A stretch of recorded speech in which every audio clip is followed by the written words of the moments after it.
అందరికీ నమస్కారం. ఈ రోజు దాసనారాయణరావు గారి మా గురువు గారి వర్ధంతి. అండ్ వాస్తవం చెప్పాలంటే నాకు ఈ రోజు వర్ధంతి అనే సంగతి నాకు గుర్తులేదు. అది నిజం. నేను ఒక 4 రోజుల క్రితం చిత్రపురి కాలనీ వైపు వస్తూ ఉంటే గురువు గారి విగ్రహం ఉంటుంది అక్కడ. అది చూసుకొని నాకు ఫ్యామిలీ మెంబర్స్ అంతా గుర్తుకొచ్చి అరుణానికి వెంటనే ఫోన్ చేసి ఆలమక్క నంబరు చేంజ్ అయినట్టుంది, నంబర్ కావాలని తీసుకోవడం జరిగింది. అండ్ ఆ రోజు వచ్చి చెప్తున్నాను, నాకు కొద్దిగా గుర్తుకు వస్తున్నారమ్మా అని చెప్పి.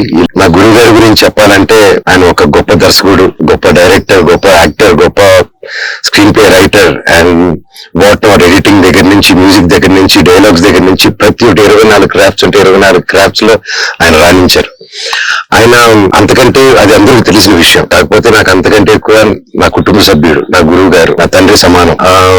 ఆయన గాని, పద్మ గారు గాని, మా ఆంటీ. సో ఆయన ఎప్పుడు మిస్ అవుతూ ఉంటాను. ఆయన ఉంటే వాళ్ళే మా కుటుంబానికి పెద్ద. సో వాళ్ళు ఏం లోటు అది మాకు బాగా తెలుస్తుంది, నాకు ఇంకా బాగా తెలుస్తుంది. అలాగే ఆయన గురించి చెప్పాలంటే అండి, నేను చిన్నప్పుడు నేను యాక్టింగ్ గాని, నా మొగుడు నాకే సొంతం అనే సినిమాలో గాని, ఆయన డైరెక్షన్ లో యాక్ట్ చేసిన చిన్నపిల్లని, పుణ్యభూమి నాదేశ్ అన్న సినిమాలో నేను ఆయనతో పాటు నటించే ఒక భాగ్యం దక్కింది నాకు చిన్నప్పుడు. అండ్ ఆయనతో పాటు మ్యూజిక్ వెళ్ళేటోని, ఎడిటింగ్ వెళ్ళేటోని.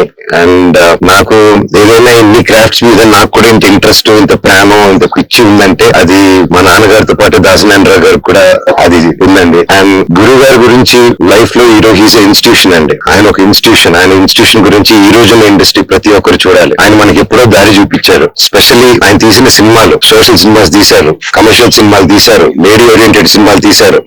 ఆయన ప్రతిసారి దాసరి నారాయణరావు గారు అయిపోయారు అనే టైంలో ఒక కొత్త రకమైన సినిమాతో ముందుకు వచ్చేటోళ్ళు.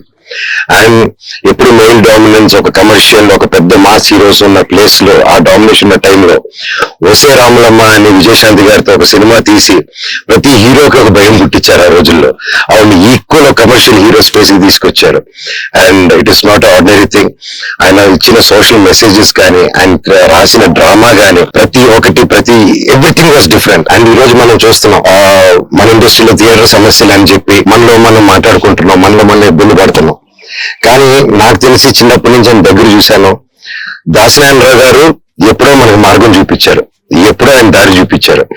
ఆయన ఈజ్ అ మూవీ మిషన్. ఒక సంవత్సరానికి 10-12 సినిమాలు తీసేటోళ్ళు. ఆయన ఒక అడిగితే, ఎందుకంటే మనం ఒక సినిమా తీస్తే ఇంతమందికి డబ్బు అవుతుంది, ఇంతమందికి ఉపాధి కలుగుతుంది, థియేటర్స్ ఫిల్ అవుతాయి, థియేటర్స్ కి మనం రెగ్యులారిటీ ఇవ్వకపోతే థియేటర్స్ కి జనాలు రావడం అది అలవాటు తప్పుతుంది. సో ఎప్పుడో ఒక సినిమా తీయడం కాదు, కంటిన్యూస్ సినిమాలు చేయాలి. కొన్ని పెద్ద అవుతూ ఉంటాయి, కొన్ని మీడియం ఉంటాయి, కొన్ని స్మాల్ ఉంటాయి. కానీ దీనికి అంత పరిష్కారం ఆయన ఎప్పుడో చెప్పారు. ఏంటంటే we should do number of films.